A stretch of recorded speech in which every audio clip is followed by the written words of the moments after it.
music education department. Here I am.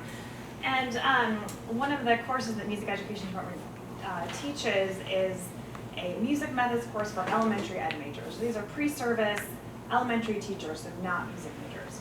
So, so I started to do this course when I came to UA, and after teaching it a couple semesters, I really wanted to work on this third part of the course. So the first chunk of the course, we are talking about children's musical development, the role of music in the classroom, like fundamentals of music, and then how to engage children in performing and creating and responding to music.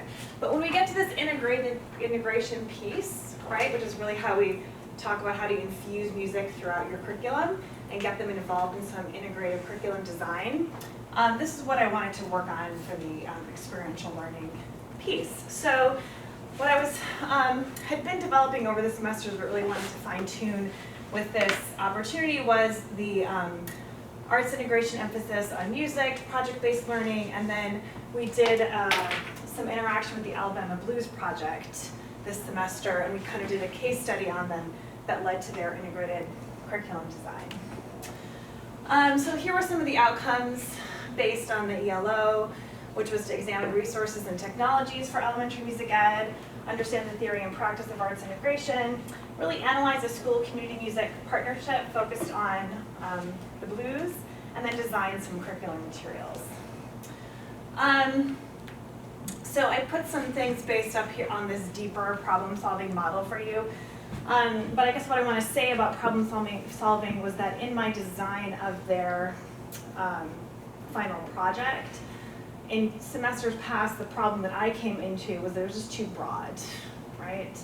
And so I would have students sort of searching on Pinterest and just get very sort of random things, right? So what I wanted to do was bind them to create a more specific problem for them to solve, which is how to use a specific genre of music, the blues, and make meaningful connections to social studies or language arts content. And that drew my students' attention to music that's often underrepresented in public schools in general, and musicians that we might not normally interact with. And so that was a good way for me to sort of refine the problem that I gave them to solve.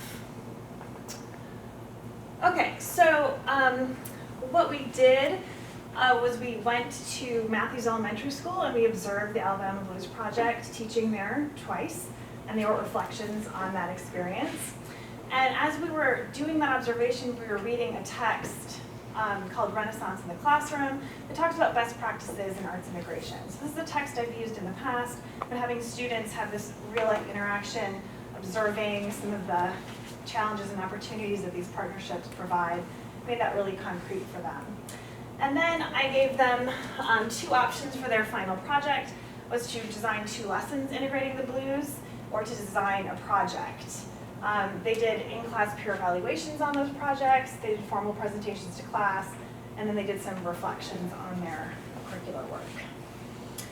So here are 2 examples of final curriculum projects. They worked in teams to do this. So one team came up with a project called The Great Migration, How Music Moves with People.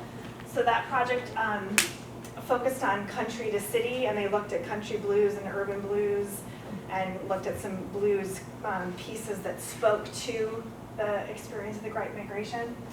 And this is an example of a project that demonstrated some success in this approach because they actually had to identify concrete musical examples that they could have students interact with in meaningful ways, again, as opposed to sort of generic sense of music. Another example was these students who looked at Robert Johnson, who's a blues musician, and they were going to have students write poetry and music using blues form and then sing it at a sort of parent night. So what the sort of project-based learning model that we used had this exhibition public performance requirement. So it got them thinking about curriculum design in the way what we have been asked to in this experiential learning piece. So some remaining challenges and ongoing questions. We only got to interact with the Blues Project twice, and so students saw a very sort of radically different approach. The teaching artists sort of had radically different approaches to how they did things. So I would have liked to have a greater interaction with that group. but we weren't able to bring in a guest speaker because for a variety of reasons. Another challenge that I came into was helping students understand and contextualize historical music and imagery. So I've built in some readings for this time around to try to get at that. Some students didn't always know how to process or contextualize what they were coming across. And then finally, just an ongoing challenge of this course is scaffolding complex curriculum design for Block 1 elementary ed majors.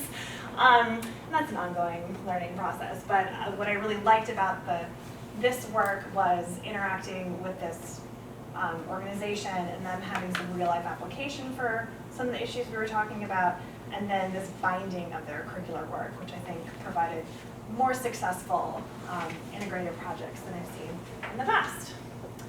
Well, that's it.